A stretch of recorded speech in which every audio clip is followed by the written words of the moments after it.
America just celebrated its 249th birthday. And while the celebration was fantastic, I quickly began to mourn the odds that are UFC Nashville. We have a handful of tremendous favorites on this card that are probably not worth their price tag. My name is Angelo. This is We Want Picks, and I'm going to break down the entire UFC Nashville fight card, giving you my picks, predictions, and bets. But before we jump into that, I've got a quick announcement to make. We released a toll-free number. If you call 1-866-WE-WANT-PICKS, you can leave us a message. You can leave the boys a message. And the messages have been pouring in. I released this on Twitter and Instagram before I filmed this video. This is the very first time I am mentioning this on video, and that hasn't stopped you people from leaving some messages. We've had everything from some helpful messages to some hurtful messages. So here's a quick sample for the boys. Here's one of the first messages that we got. Angelo, I just want to say that you're so beautiful. I'll take it. You know what? You wake up, it's a stressful day, it's a long day, the kids are going crazy, and I get a voicemail saying, Angelo, I wanted to say that you're beautiful. I will take that 10 out of 10 times, zero hesitation. Here's another one. Some people are concerned about my general health and well-being. Listen, Angelo, it's time you prioritize your health, man. You're getting too big, dude. Okay, fuck you.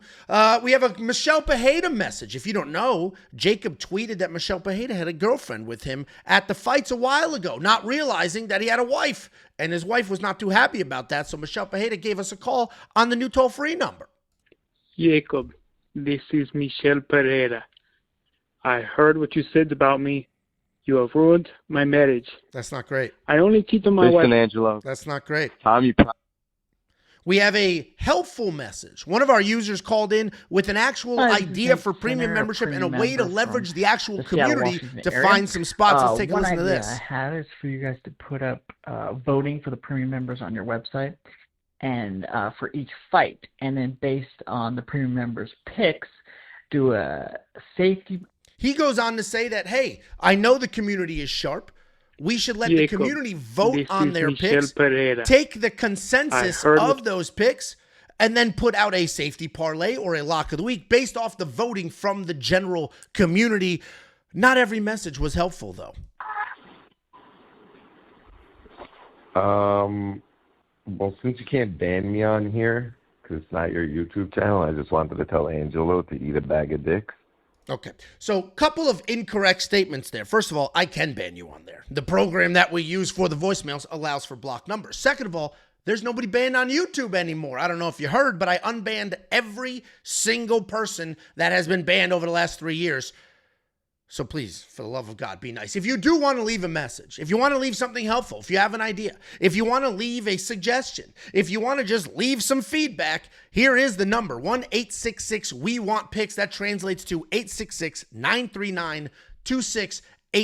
I'm not quite sure what we're going to do with all these messages yet, but based off the amount that have been absolutely pouring in, I am 100% sure we could have a ton of fun with this. So definitely check that out. Leave a message if you haven't already, and we'll figure this out as we go. What we're also going to figure out is what the hell we're doing at Noche UFC, because Jacob and I will be there. The boys will be at Noche. We bought our tickets. We got the hotels booked up. This is on, September 13th. In San Antonio, Texas. So we're going to make the drive. We'll be there. We're going to check out the fights. We're trying to figure out, should we do a meetup? Just do some, hang out at the bar type thing. I don't know yet. But if you're going to be at Noche UFC, let us know. And if there's enough people, maybe we will do some sort of get-together or gathering or some We Want Picks, whatever the hell. But we will be at Noche UFC in about 2 months' time. Let's go ahead and break this card down. I mentioned the odds are atrocious. We have Fatima Kline 1-1 in the UFC at minus 1,400. And I get it. She's pretty good. I get it. I'm not saying she sucks, but minus 1,400 is nuts. These are insane odds. And if you're not deep dive in betting and don't fully understand how those odds work, essentially, you would give your sports book $1,400. Here you go, DraftKings. Here's $1,400. And then if Fatima Kline wins, they give you your $1,400 back and then $100 profit. You have to risk $1,400 to make $100. That is nuts. Now, does she win this fight? Probably. Fatima Kline is a very good grappler. She's dangerous on the ground. She's got loose striking on the feet.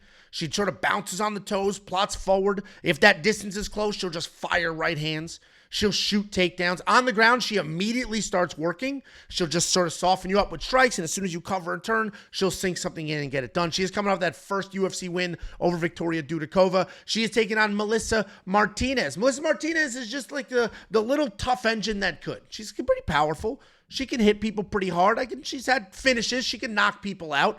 She is an active striker. She's got good footwork. The takedown defense is pretty good to keep most fights on the feet. Her grappling isn't just takedown defense, though. If she gets a fight to the ground, she can make some stuff happen. If she is taken down and she's on her back, it's not fantastic. She is coming off that win over Alice Ardolino, where she ran backwards most of the fight and then drilled Alice in the gut, which pretty much won her that fight. This is a very easy breakdown. I think Fatima gets it to the ground. I think Fatima avoids just a random power strike, and I think Fatima wins. Am I going to put Fatima Kline in a parlay? No, that's fucking insane. Minus 1,400 is insane. Just leave it alone. It is what it is. It is what it is. If you want to risk your money on a woman who was 1-1 in the UFC, go for it. That ain't me, dog. Then we have a returning Mike Davis taking on Mitch Ramirez. And Mike Davis is coming off one of the most embarrassing performances of his career. And sure, in the locker room before the fight, there was a little bit of a paint smell. Then there were some injuries that he mentioned. But the reality is he is coming off an atrocious, a disgusting, a pathetic, a sad, a very feminine performance where he was pulling guard like crazy. But that was the anomaly, because every other Mike Davis fight was amazing. Every other fight we saw this guy in, he was fast, he was athletic, he had good striking, he had good grappling, he had great wrestling. So then when he came into his last fight against Farazian, pulling guard and wiping his ass with the canvas, we didn't know what the hell was going on. It made no sense whatsoever. But here he is, a minus 900 favorite coming off the worst performance of his career. He's taking on Mitch Ramirez. Mitch Ramirez is a decent grappler in his own right. He's a solid wrestler. He's got decent striking. He throws a bunch of leg kicks. He uses those leg kicks to set up takedowns. If he gets a fight to the ground, he's looking for control more than he is for a finish. But he does have some good power both on his feet, and when he's on top, he will rain down those strikes. Overall, well-rounded guy. You're going to see the stats here. 6 foot tall versus 5'11". Mitch Ramirez is big as shit for this weight class. You saw it in his last fight against Thiago Moises. This guy was huge. And poor Mitch Ramirez has not had a reasonable matchup in his entire UFC tenure. This guy has fought Thiago Moises on short notice. He's had a lot of really tricky matchups here. A couple of cracks at the UFC. None of them were like fights that he could probably win, and this should be one of those, meaning he's probably another fight here that he can't win. Now, if Mike Davis shows up and Mike Davis is pulling guard and acting like an absolute fruitcake, then Mitch Ramirez might be able to elbow sandwich him or keep it on the feet and have success there. But I don't expect that. I do think that last fight out of Mike Davis was an anomaly. Maybe there paint fumes in the locker room. I opened by saying that. That's not a joke. I forget where that fight card was, but they painted the locker rooms right before, and every fighter on that card on the American side said it stunk like paint. It was a major issue. So maybe that was a problem. He mentioned a few random injuries. Maybe those were problems. He is a pretty injury-prone guy. So I'm going to take his last fight for what it is, an anomaly, a one-off. Let's just leave it alone and look at Mike Davis for the greater body of work that he's given us. He should absolutely blow through here. He should win this fight. Mike Davis is going to be the pick. Then we have Kennedy Njokuani taking on Valter Walker. This is surprisingly early on the card. You get a couple of big guys, one of which is doing pretty well lately in Valter Walker, and I'm surprised they're doing it third fight of the night, but this is, as of right now, the official fight order. We've got Kennedy Njokuani, and it's not Njokuani, it's Njokuani. My bad, guys. Those voicemails really went to my head. Kennedy Njokuani, long, powerful guy. He's 6'5", and he uses that length. He uses that reach. He can be gun shy, though, which is always very frustrating to watch. He's very powerful, typically durable. He can take his beating, survive, rally late. This is his third fight at heavyweight. He moved up to heavyweight a little while ago, and it's been working for him. 3 fights at heavyweight, 3 wins. He's coming off those back-to-back knockouts. The most recent one was over Lucas Bresky. He's taking on Johnny Walker's little but bigger brother. He's 6'6", so while Kennedy is used to being the longer, taller guy, that's just not going to happen here because Valter Walker is pretty tremendous. And Valter Walker, unlike his brother, is basically a Brazilian Dagestani. This guy spent most of his life in Russia. He wrestles like a Russian. He grapples like a Russian. He strikes like a Russian, which means his striking isn't that good. He came into the UFC as a huge favorite. He stepped up. He looked like a bag of marshmallows that were half melted from the sun. He was soft. He was pathetic. He lost that fight. He went back to the grind. I don't know if he got the Ozempic shot or what, but he lost a bunch of weight. He was looking slim and trim. And since then, he's looked fantastic. He's coming off back-to-back 2 heel hook finishes in a row. And I think I remember that being some sort of record. Like nobody's ever done that in the UFC, but here he is, Valter Walker, getting it done. When Valter Walker shoots the takedowns and initiates the grappling, and when he gets these fights to the ground, he's a problem. He's a genuine problem for a lot of people. If you took Valter Walker's jiu-jitsu skills and paired it with Jalton Almeida's actual wrestling and just physicality, Valter Walker would be a world champion. He's still a little doughy. His wrestling is very good, but not like amazing, and he does get a little tired. His last 2 fights have been super quick wins. So we haven't really seen like, hey, I know he physically has transformed, but is his cardio any better? I'm not 100% sure. I'm also 100% sure, though, that these odds are wide. Kennedy Njokuani being a 2-1 favorite here is kind of crazy. This is a guy who can be gun shy.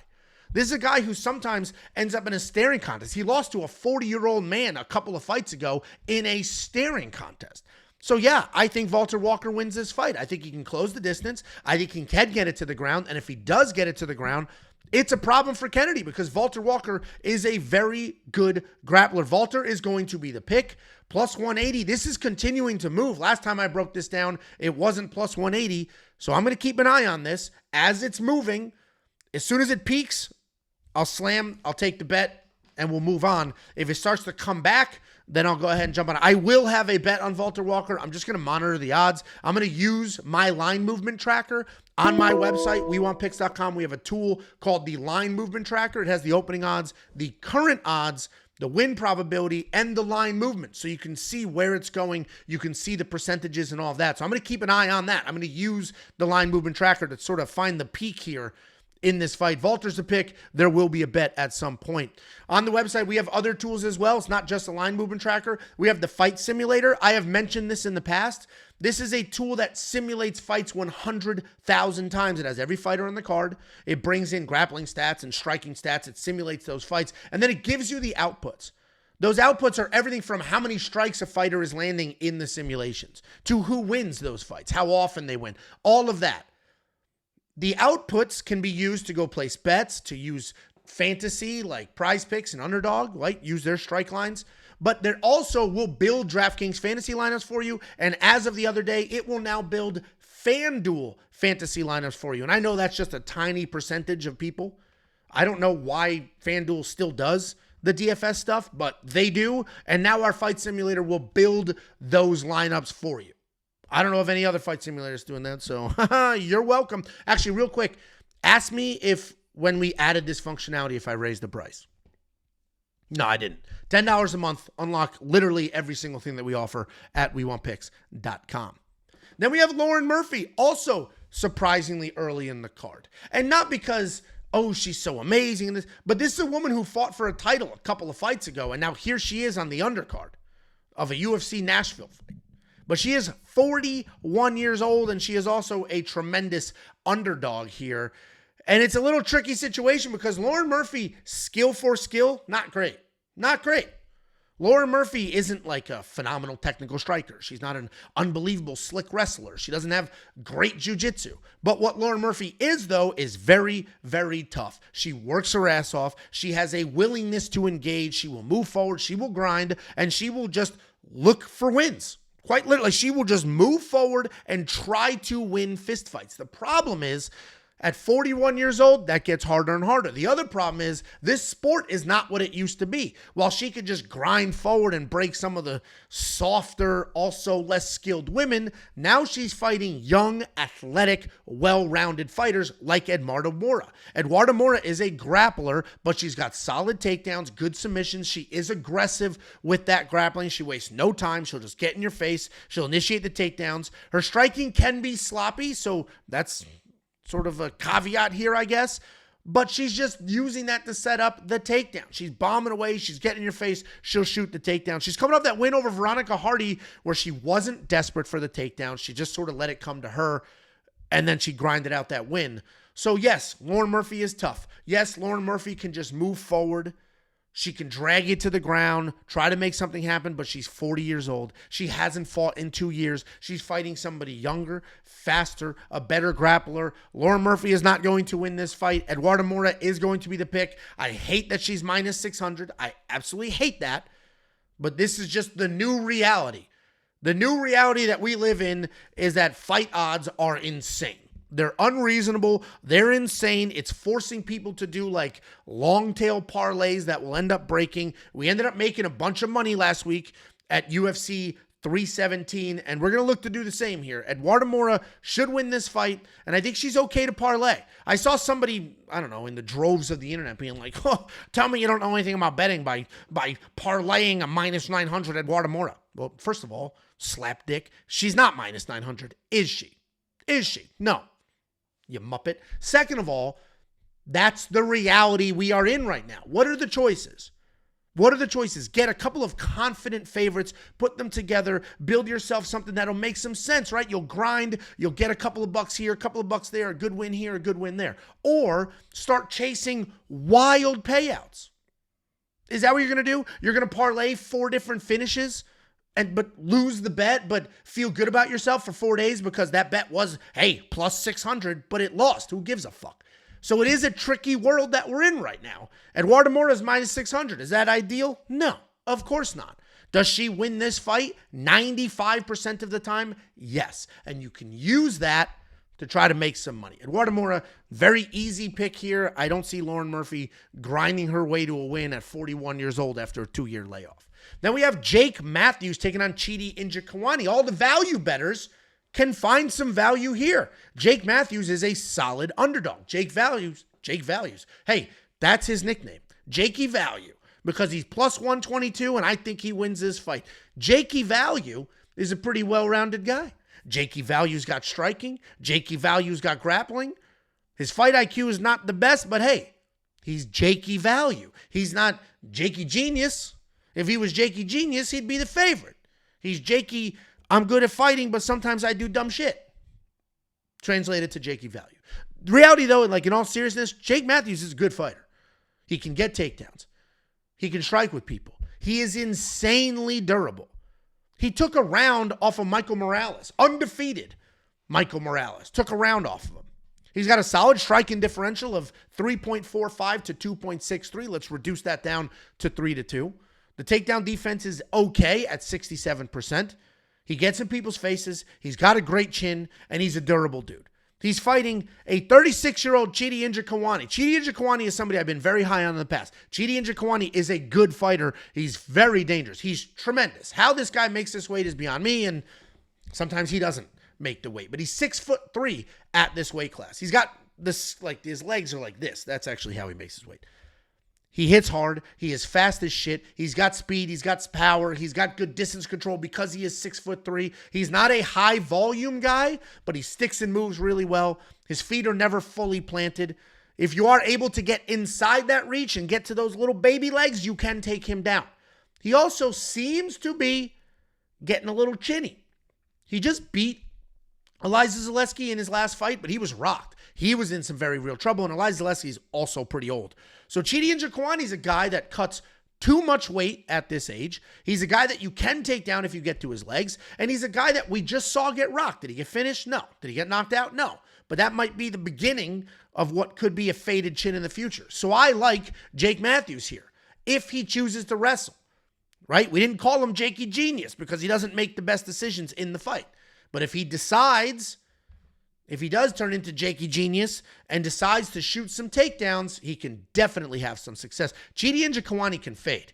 You can't cut this much weight and just maintain cardio for 15 minutes. So if Jake gets in his face, stays busy, eats a couple of shots, which he will, but he's got a really good chin, and then gets some takedowns, Jake Matthews can absolutely win this fight. I like him as a dog.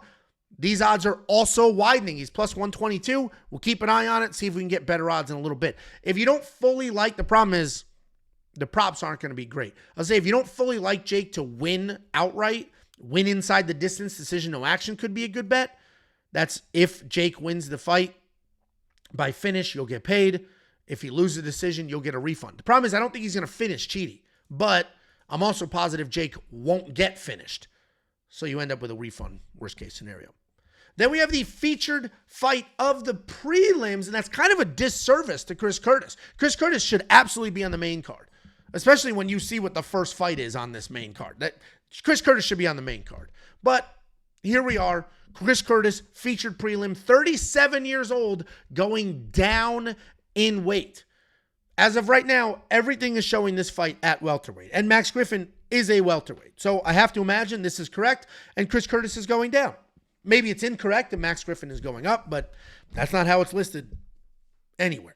Chris Curtis is a guy that we've been pretty high on in the past, but he's been pretty inconsistent. He's also very sensitive. Like, he's a sensitive dude. And you know what? I get it, right? Like, I'm by no means a professional fighter, but I sit here, I do these videos. We opened up that toll-free number. I got at least 10 messages, you're fat. Hey, you're fat. First of all, not true. And anybody who met me at UFC 317, 80% of the people were like, oh, dude, you're tall as shit and you're not fat. It's like, yeah. Yeah, don't listen to Jacob. Idiots. And that actual outburst that I just had right now is about to prove the point.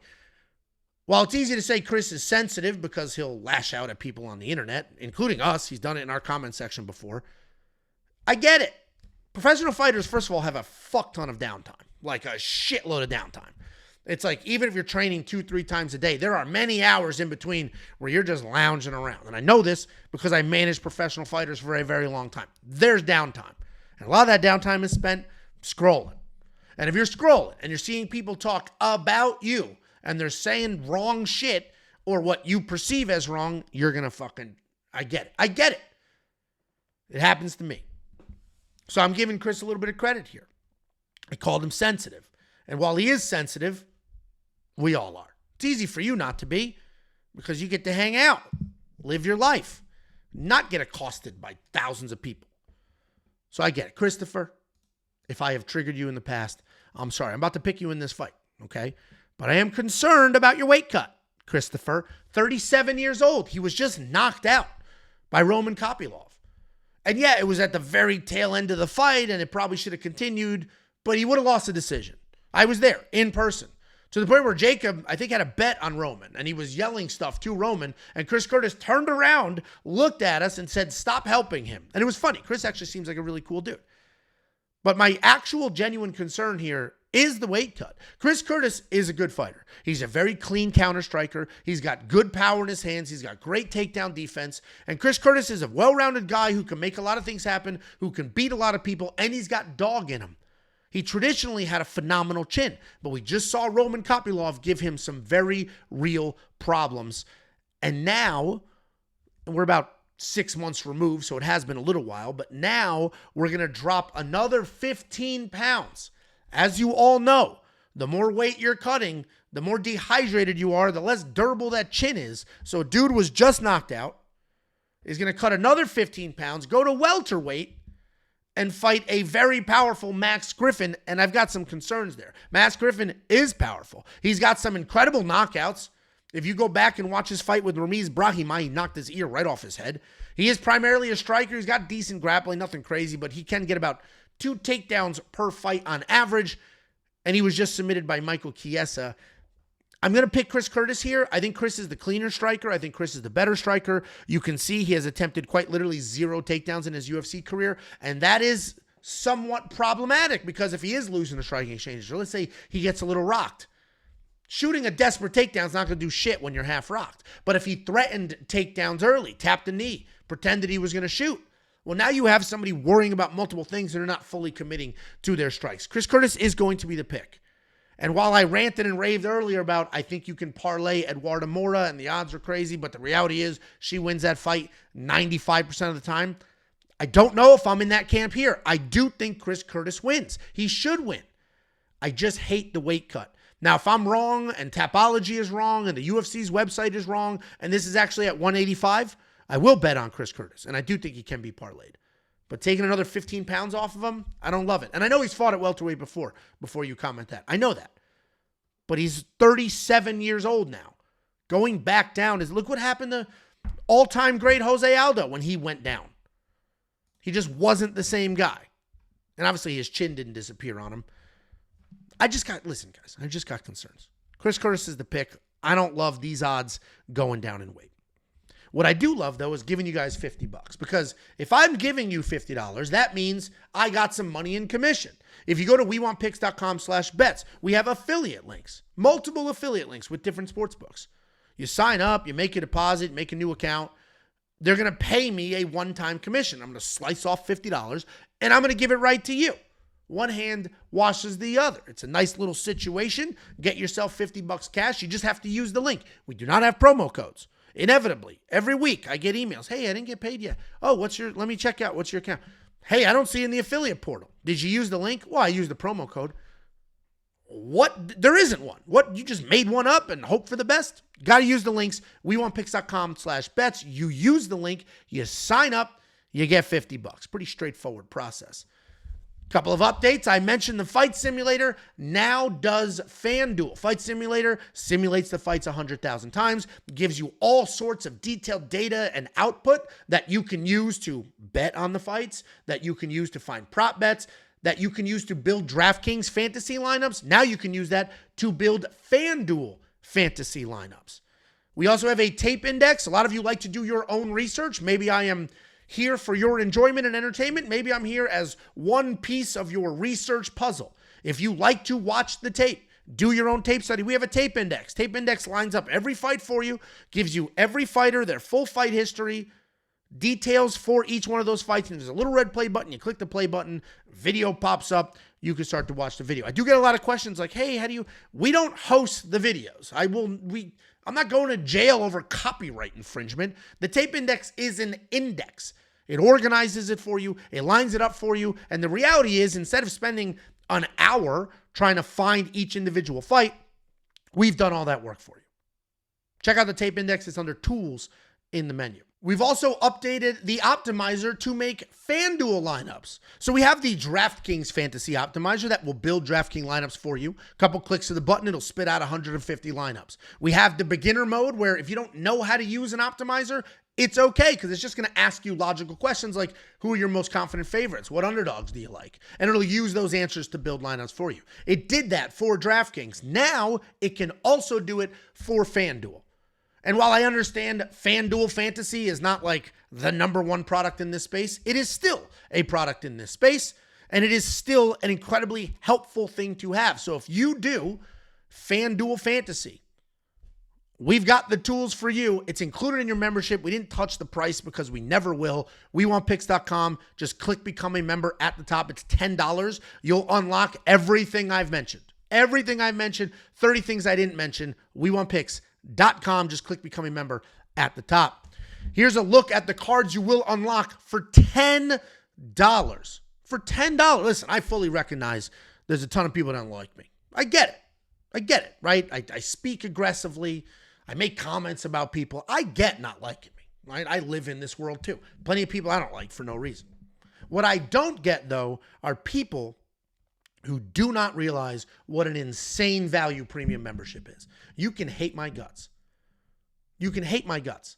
But to get every single tool that I've listed, to get every single bet, every single pick, an artificial intelligence, the tape index, the line movement tracker, the freaking simulator, which is $300 from SaberSim, to get all of that for an entire month for $10, there is quite literally nothing in this space that comes remotely close. So hate all you want. Angelo, you're too tall. You're too handsome. Your dick's too big. It bulges out of your shorts. Hate all you want. But there is no denying that this is quite literally the greatest value that the sports betting space has ever seen. Period. End of story. It's $10. Here's a look at the 4 fight cards that you will have access to for $10. That's $2.50 a card. UFC 318. We got UFC Abu Dhabi. We have this card, UFC Nashville. And then we have the fight night with Amir Albazi and Tatsuro Taira. $10. Every pick, every bet, every tool. An entire month. Don't be a dweeb. Check it all out. If you hate it, cancel. But based off of our attrition numbers, you're not going to hate it. WeWantPicks.com. Click Become a Member at the top. I will be filming a vlog for UFC 318. I filmed one for UFC 317. If you didn't check it out, check it out. That was a really fun vlog to film. I spent half of that in Vegas. I spent some of it back home in Texas where I watched the fights. We opened up a bunch of mail. We got a letter from our buddy Thomas Rinker. We got a couple of packages, one very sentimental about my dog that recently passed. We got a really cool video game. We got a little bit of a troll gift for Jacob. And then I got Mike Tyson's Punch-Out. If you want to send something because you own a small business or you have a letter that you want to write, if you want to send something that we will open on the vlog, it's We Want Picks, P.O. Box 406, Prosper, Texas, 75078. And if there's something you want to say that you can't quite put into words on paper, leave us a message. Call our toll-free number and leave a message. If you want an idea of some of the messages we've got, go back to the beginning of this video. I played a couple of them. We've probably gotten 30 to 40, 50, a ridiculous amount of messages. They've all come pouring in. I wake up every morning with new messages that came in overnight. If you want to leave a message, it is 866 We Want Picks. That translates to 866-939-2687. Leave a message for the boys. I don't know what we're going to do with these messages just yet. Obviously, we've gotten some cool suggestions already. One user called in and said, hey, what if you allowed premium members to vote on list their picks, then you take the community of 4,000 plus premium members and you build a safety parlay off of the most confident picks from the community, and you do a lock of the week off the community's underdog. And that's a great idea because A, puts some accountability back on you people, and B, it is good to see where your peers are because I'm positive our premium members in general are very sharp. If you take the time to watch the videos, take the time to sign up, you use the tools, you have access to everything, you're pretty sharp. You take this pretty seriously. You're not just willy-nilly throwing random shit at the wall hoping for the best. So I like that idea. We've gotten suggestions like that. I've gotten about 10 "you're fat" voicemails. Okay. We got a couple of, hey, Jacob, the Pacers suck. So a real myriad hodgepodge of nonsense so far. But if you do want to leave a message, 866 We Want Picks. Look at that. 866 We Want Picks. That flows. That's a 90s commercial at 11:30 at night. We're going to open up the UFC Nashville main card with Junior Tafa taking on Tuco. And this is why I said it's kind of crazy that Chris Curtis is on the undercard when this is your main card opener. But here we are. We got Junior Tafa, the younger but taller brother of Justin Tafa. He's also dropped down in weight. He is now a light heavyweight, and we'll see what that looks like. He hasn't fought at light heavyweight yet. He's a pretty big guy, but he always looked like he could probably make this weight. He was tall, but he wasn't like just thick, big-legged. He was just tall, kind of soft dude. And now here he is at light heavyweight, and we'll see what he looks like. He's also a tremendous favorite here. I mean, minus 170. He's got good footwork. He's got good kickboxing. He's got a willingness to engage. He's not afraid to strike. He's got that long, lean physique, and he uses it pretty well. Hangs on the outside, sort of jabs away. There is some power in there. He's got a good enough chin. He's pretty fast. Takedown defense is not great at all. He is coming off that KO win over a short notice Sean Sharaf. But the reason his takedown defense not being great is a bit of a concern for him and his bloodline is that he's taking on Tuco. Is Tuco very good? No. Is his name George? Yes. He's a grappler. At his core, he wants to get these fights to the ground. Obviously, he's expanded on those skills, and now he's an MMA fighter. But the reality is he's a grappler. He's not desperate to get fights to the ground. He likes to wait. He waits for you to commit, to throw a little too hard. He'll lower his level. He'll shoot underneath it. When he takes you down, he's got that Bilal Muhammad style. He's got great control on top. He'll work, but he's not going to expose himself. He's not going to chase a submission that's not there. He's going to maintain the position, stay on top, rack up the minutes. The cardio is decent, no real power, but it's a very straightforward plan for him. Get the fights to the ground, control. Get the fights to the ground, win the minutes. And I do think he can do this. When I watch these fights live, I take notes. I don't always get to watch fights like in the setup I'm in right now with my computer taking notes. But when I do, that's exactly what I do. I take notes of how I'm feeling in the moment. While I love doing tape study, well, nobody loves doing tape study. While I do tape study, I will typically lean on my actual notes more than the tape study. because my actual notes were how I felt in the moment, not knowing the outcome. When you watch a fight back and you already know the outcome, you can see things like, oh, I remember him beating the shit out of him. It wasn't that bad. My notes for Junior Tafa in his last fight were sucks and out of shape. That's all. That's literally, I had to rewatch that fight because my notes were not very helpful. Sucks and out of shape. So maybe he won't be out of shape now because he's going down to light heavyweight. But that doesn't mean he doesn't suck. Tucos is the pick. Plus 145. Not reliable enough to jump on that as a dog. Earlier, we broke down Jake Matthews as an underdog. Well, Jake Matthews has proven he can win at this level. Tokkos has not, quite literally, has not won at this level. Winless in the UFC. So, Tokkos is going to be the pick, but I can't bet on him. Even though he's a dog, can't do it. Then we have Vitor Petrino taking on Austen Lane. Very first words out of my mouth to start this entire video were, hey, happy birthday, America, and the odds on this fight card suck. Here's another one. Vitor Petrino, minus 700. And I know people are going to rage like, this dude, he just got finished twice. He was knocked out in his last fight. He was submitted before. He lost to freaking Anthony Smith. All of that is true. But the guy he's fighting also sucks. Vitor Petrino is a powerful guy. Vitor Petrino's got a pretty good left hook. He's a dangerous striker. He can grapple as well. He's sort of a physical specimen who relies on his athletic ability and his physicality. That's basically Vitor. He's not great at anything, but because he's big and he's strong and he's fast and he's athletic, he can knock some people out. He can take a bunch of people down and he can do well. And he had a bunch of wins. They rushed him too fast because he's a good-looking dude who's got the body of a fucking sculpture. So they rushed him. My hands are up here, by the way. No boner. Just, it's okay to say that a dude's good-looking. Like, that's fine. Don't be so homophobic. I get June's over, but, like, relax, guys. Vitor Petrino can win a lot of fights. He will lose fights to actual good fighters because he's not a very good fighter. He's just a physically imposing guy. So they rushed him a little too soon. And he paid that price. He's coming off that knockout loss to Dustin Jacoby where he was winning that fight. Listen, go check the scorecards before any of you fucking dweebs tell me, well, Angelo's got this win. Shut the fuck up. He was winning that fucking fight. It is literally on paper, on the scorecards, he was winning that fight. Grow up. And he was winning the third round.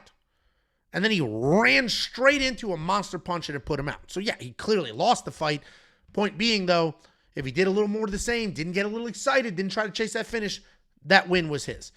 He's taking on Austen Lane. Austen Lane is a massive dude, 6'6". Austen Lane is a guy that started in the NFL, came over to mixed martial arts, but instead of being like this huge, like boom, boom, boom, he wants to hold you against the cage and drag you to the ground. He's looking to grapple, and that's because he's chinny as shit. So he can't stand in the pocket and fire back and forth because he'll get lit up and he'll get put out. Austen Lane is tremendous because Austen Lane is a heavyweight. Vitor Petrino is moving up in weight. He's going from light heavyweight to heavyweight. He had 2 losses at light heavyweight, and he's doing a full career changeup here. A full-blown career changeup. All right, I lost to a couple of top 15 ranked fighters. One was a fluke submission. The other one kind of a fluke knockout because I rushed into a punch. So let me go up in weight and be small as hell. I don't know if I believe in that decision. I don't know if that's a great decision. I do think Vitor Petrino can win this fight. I do think Vitor Petrino will win this fight. But a lot of it has to do with the fact that Austen Lane has no chin whatsoever. I don't think Austen Lane's going to be able to out-grapple Vitor Petrino because he is a pretty physically imposing, athletic guy. Obviously, he's going to be much smaller here, but Austen doesn't like shoot takedowns. He holds you against the cage. Vitor Petrino is going to be the pick. I absolutely despise these minus 700 odds. Then we have Nathan Landwehr, who may be the best representation of America on this fight card. Nate the Train, baby, taking on a French. And you know how we feel about the French lately. The disappointing Omar Sy, French. The Kevin Jousset, French. The soft cowardice, French. And if you're French and you're watching this, it's really just about the fighters. It's not, French people are great. The food's good. They're wee. I get it.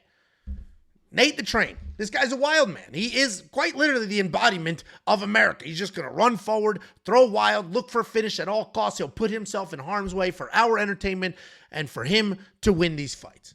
His willingness to engage can be a little problematic because he's, not the most durable guy that's ever existed, but he can break people with that pressure, with that pace.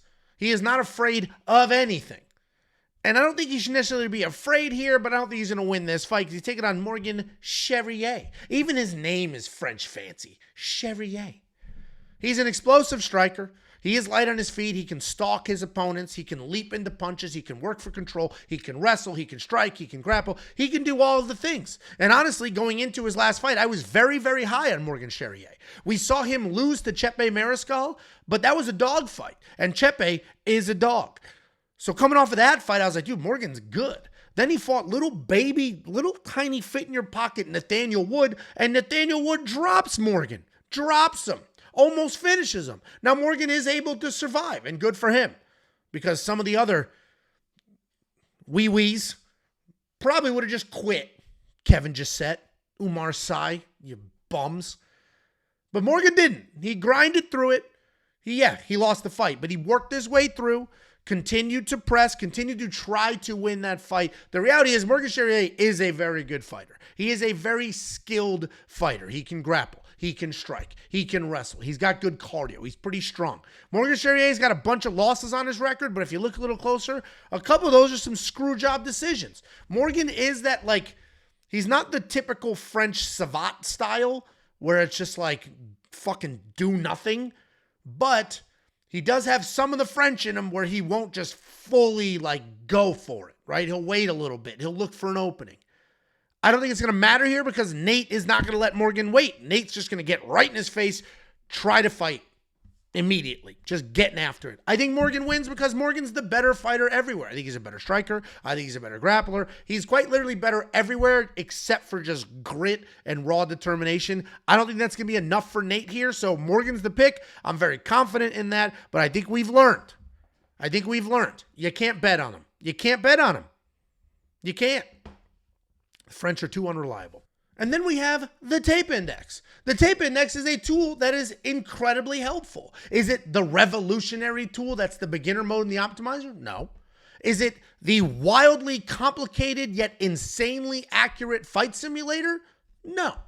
Is it one of the most useful tools we have? Absolutely. The tape index takes every single fighter for every single fight card built out for the future, and it lines up their full fight history and gives you immediate links to those fights. That's what it is. And it's built out for the future. So if you want to start doing your UFC 318 research now, you go to the tape index, you select UFC 318 under event, you select your fighter, you'll see their full fight history, you'll see if they won, if they lost, who they fought, you'll see what the odds were, you'll see all of that. And then if there's a little red play button, you click it, the video pops up. It's wildly convenient. And if you value your time, it's a no-brainer. It's included in membership. Membership's $10 at WeWantPicks.com. You'll get every single tool I just mentioned, and this is one of them.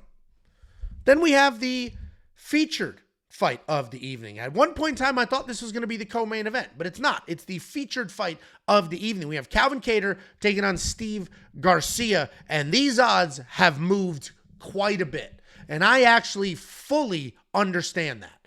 I was one of the very few people, first of all, I was the only person breaking down this card that early, or at least at any meaningful capacity. But in my breakdown, I was very much of the mindset that hey, Steve Garcia should not be a huge favorite here. And then according to the Discord, I was wrong. A lot of people in the Discord no, Steve blows through Calvin. And it's dude, I get that Calvin hasn't won a fight in a very long time and he's not young. But Calvin doesn't suck. He has been fighting a just different level of competition. Calvin Kattar is still a very clean, very accurate striker. He's got very good boxing. Is he dangerous? Not really. But he has the accuracy. He has the high level experience. His defense is there. He's always doing what he's supposed to do. And you might look at his significant strikes absorbed per minute and be his defense isn't there. Dude, he fought fucking Max Holloway. And Max Holloway just went nuts. That literally screwed his stats forever. But the reality is Calvin Kattar is still a very good fighter who has good takedown defense. He defended 8 of Yusuf Zalal's takedown attempts in his last fight. He is taking on Steve Garcia. Steve Garcia, as of late, has been making a name for himself with his powerful hands. He's on an incredible 5-fight knockout win streak. He likes to come forward. He's got big strikes that will either put you away or set up the takedowns. His striking is solid. He's got good movement, big power, decent speed. He's not afraid to mix it up, but he can get himself into trouble because sometimes he's just literally too aggressive. He can grapple as well, but we haven't seen a lot of that lately because he's been finishing the shit out of people. Calvin has not won a fight in 3 years. He's not young. He's also not Kyle Nelson. He's not Sang-Woo Choi. And he's not any of those 5 people that Steve Garcia put away. And you're going to say, oh, he got rid of Chase Hooper. He finished it. Yeah, but that was Chase Hooper years ago. That was like skinny little dweeby Chase Hooper before his body filled out and he turned into an actual man. So am I going to go ahead and pick a 37-year-old Calvin Kattar because I think Steve Garcia is probably just a little too hyped coming into this fight? No, I can't pick Calvin. He is still 37 years old. He hasn't won a fight in 3 years. He's never had that big one-punch knockout power, but he's also never been knocked out. So if Steve comes in here and thinks he's just going to run through Calvin, I don't see that happening. But what I am seeing, though, are odds that are starting to make a lot more sense. I was never going to bet on Steve Garcia. I picked Steve Garcia to win. I just wasn't very confident in that because I fully recognize how good Calvin is. But now we're talking even money. I don't think this is going to be here very long. I think Steve will go back to a favorite because people are going to do what I'm about to do, which is like, dude, at even money, I got to go with the younger guy on the streak right now, and I'll take a shot at even money. So Steve Garcia is the pick. I was never going to bet him at a minus 160, but at minus 110, which is unfortunately even money here, I think Steve Garcia could be a decent play and could make some sense. Then we have Wonderboy Thompson in the co-main event of the evening. He's taking on Gabriel Bonfim. Unfortunately for the Wonderboy fans, he is in the part of his career where the UFC is just going to use and abuse him until he retires. He is 42 years old. He's the oldest person on this card, but he doesn't look it. If you just straight looking at his face, this dude looks like he's, 31, 28? Guy looks fantastic. And he's also been fighting like a young person. He's got that karate style. He's got the range. He's got the good, fast in and out movement. He was just beating Joaquin Buckley. Very, straightforward, logical, steady Eddie beating Joaquin Buckley. And then he got knocked out. And you know what? Maybe that was the age catching up to him. Maybe that was just a perfectly timed shot. But that was a problem. At 40, I don't know if he was 42 then or if he was 41 then. I don't know his birthday off the top of my head. Maybe that's the beginning of the end for Wonderboy. But what we can say about Wonderboy is he's a phenomenal striker with okay takedown defense and incredible movement and a weird style that frustrates a lot of people. We have never seen him just get absolutely destroyed. We've seen him get out-wrestled, right? We saw him get finished by Anthony Pettis. We saw him get finished by Joaquin Buckley. But he has had success in every one of those fights before that happened. The biggest issue for Stephen Wonderboy Thompson is the fact that he doesn't really defend takedowns well. But the bit is surprise for Wonderboy is that he is the model for rewind it, medium blonde hair dye. And while I'm not going to be a blonde anytime soon, if you've ever seen one of my vlogs, my office, I've just got a whole bunch of cool MMA shit, and that's one of them. He's taking on Gabriel Bonfim. Gabriel Bonfim, pretty good everywhere. Well-rounded guy. Had his hype train a little derailed about a year and a half ago, but seems to be fully back on track. He's got good high-level boxing. He's got power in his hands. He can wrestle. He can grapple. He can do all of the things. Gabriel Bonfim is a very good fighter. He has 18 professional fights. He has been to one single decision. He is a finisher through and through. He looks to strike early. Then he'll transition to wrestling. On the ground, he's got good jiu-jitsu. He'll strike. He is coming off that submission win over Chaos Williams, where he waited for Chaos to plant and throw big. He went under it, shot a beautiful takedown, got it done perfectly. And now Gabriel Bonfim is a almost 4-1 favorite over Wonderboy.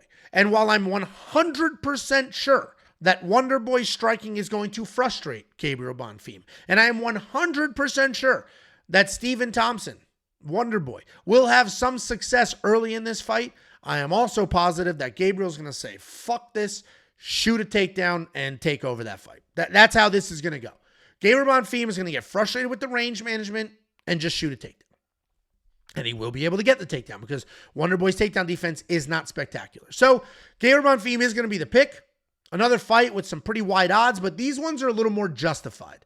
This isn't, insane minus 1,000.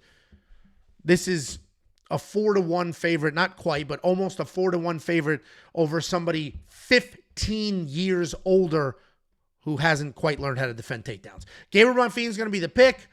It's unfortunate because I love Wonder Boy, but it is what it is. Father time comes for everybody, and so does not having takedown defense. And then we have the main event of the evening. We have the all-time knockout king, Derek Lewis, taking on Teixeira.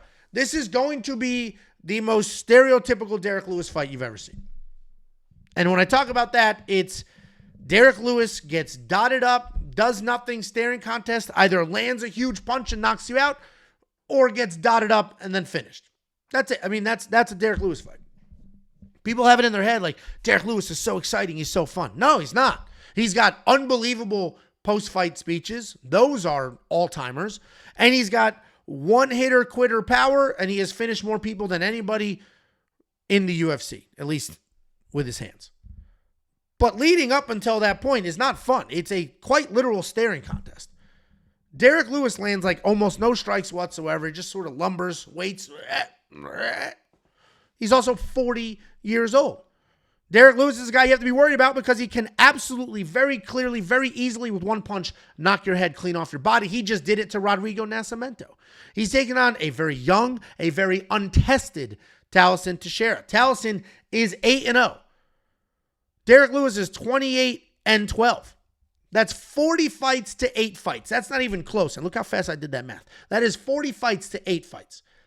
Experience-wise, they're not anywhere near.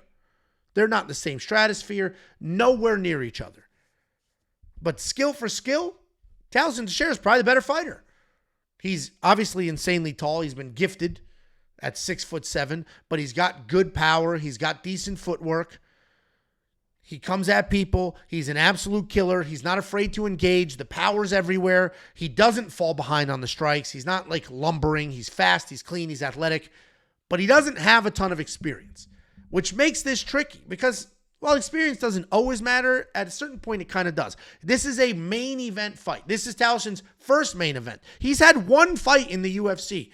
He knocked out Justin Tafa, and then they're like, boom, main event against the knockout king. Welcome to the show. We've seen this happen before.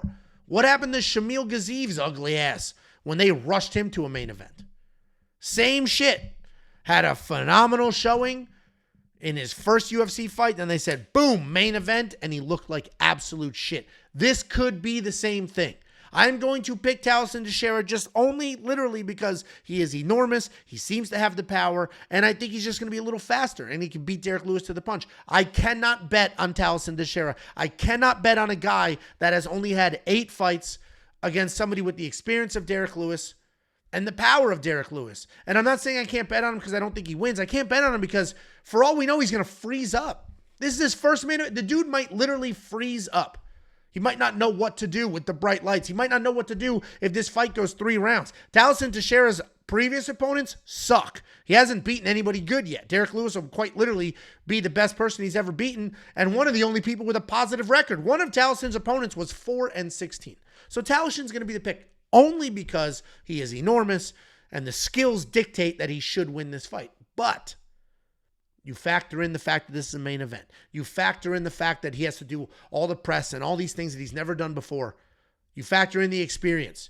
Derek Lewis might just come out here, eat a couple of jabs, land a huge one. Not touching it from a bet perspective, Thaleson is going to be the pick. Guys, that is the breakdown. I didn't mention it yet, but we have an app. Download the app. It's 100% free. Just search We Want Picks in the App Store. You'll download the app. Make sure push notifications are turned on because as we place bets, you get notified instantly on your phone. And if you like the bet, you can hop on. If you don't, that's fine. But at least you were notified before the odds got crazy. Inside the app, you'll have access to all the tools. One of them is the Fight Simulator. I have mentioned this many, many times over, and that's because I'm very proud of the Fight Simulator. The Fight Simulator takes every fight on the card. It simulates it 100,000 times, and it runs the simulations using historical grappling stats and striking stats and all of that data. Then you get the outputs. It'll say, okay, I ran the simulation for Derek Lewis and Taliesin Teixeira. In 100,000 times, here's how many times Derek wins. Here's how many times Taliesin wins. In those simulations, here's how many strikes each one of them lands. Here's how many takedowns they land. Here's how many points we see them scoring in Prize Picks, in Underdog, in FanDuel, in DraftKings. And you get all these stats that you can use to go make money at a sports book, to go make money at a daily fantasy. And now what it can do is it can build FanDuel lineups for you. It'll run the simulations and then just go ahead and build a lineup for you. We have a tape index. For those of you who like to do your own research and watch the fights with your own eyes and go back, instead of digging through the depths of internet hell to find those tapes, we've done that for you. We've lined it up. You click the little red play button, video pops up, and it's ready to go. We have the optimizer. I used to say the DraftKings optimizer because that's what it was for. Now it can build FanDuel lineups as well. And not only can it build FanDuel lineups, it'll work with the beginner mode. We invented the industry first beginner mode, where the rest of this space and these giant TFS companies expect you to know how to use an optimizer. We don't expect that of you. We know a lot of you are new to this and you're trying to figure it out and you're trying to learn. So we will help you. We've added a beginner mode where instead of expecting you to know what ownership projections are and maximum exposure and minimum exposure, what it does is it just asks you some logical questions. Like, hey, who are some confident favorites? Any underdogs you like? You run through those questions. It'll build lineups for you. Now it'll build FanDuel and DraftKings lineups. We also have a data analyzer. This is your one-stop shop per fight. It's built out for the future. You select your fight card, you select your fighter. It'll immediately line up your fighter next to their opponent, all of their meaningful stats, and then you can add filters and stack them. So you can say, I want to see how many takedowns fighter A gets in a fight. Then you can say, well, how many does he get in decision losses?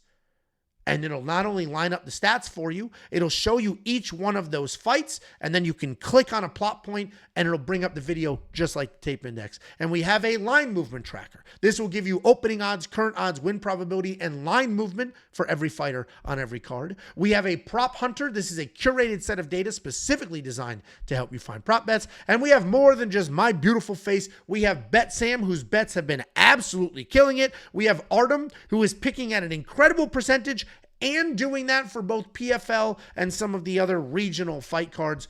The amount of shit that you get at premium membership is absolutely insane. Just go to WeWantPicks.com, click Become a Member. It's $10 for an entire freaking month, which will include UFC 318. Guys, I appreciate you. Thanks for being here. Thanks for watching this entire video. And if you have any ideas to make premium even better than it already is, let us know. We're constantly improving. We just added the FanDuel. And now we're working on the next thing, and then the next thing, and then the next thing. Thanks for being here. Good luck this weekend.